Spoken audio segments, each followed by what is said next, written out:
নিরামিষ দিনে এই রান্নাটা কিন্তু দারুণ লাগে। 1 কাপ মটর ডাল 1 ঘন্টা ভিজিয়ে মিক্সার জারে ঢেলে পেস্ট তৈরি করে নিয়েছি।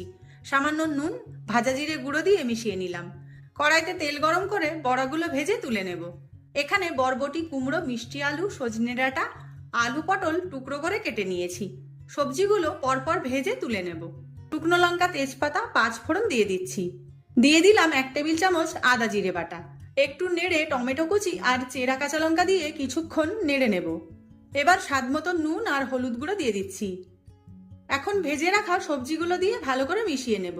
পরিমাণ মতো জল দিয়ে দিলাম। ঢাকা দিয়ে রান্না করব সবজি সেদ্ধ হয়ে যাওয়া পর্যন্ত। এখন ভেজে রাখা ডালের বড়া দিয়ে দিলাম। স্বাদ মতো চিনি দিয়ে দিচ্ছি। শুকনো খোলায় একসাথে ভাজা ধনে, জিরে, তেজপাতা, শুকনো লঙ্কা গুঁড়ো 2 টেবিল চামচ দিয়ে দিলাম। এখন ঢাকা দিয়ে আরো কিছুক্ষণ রান্না করব। তৈরি আমার নিরামিষ ডালের বড়ার সবজি।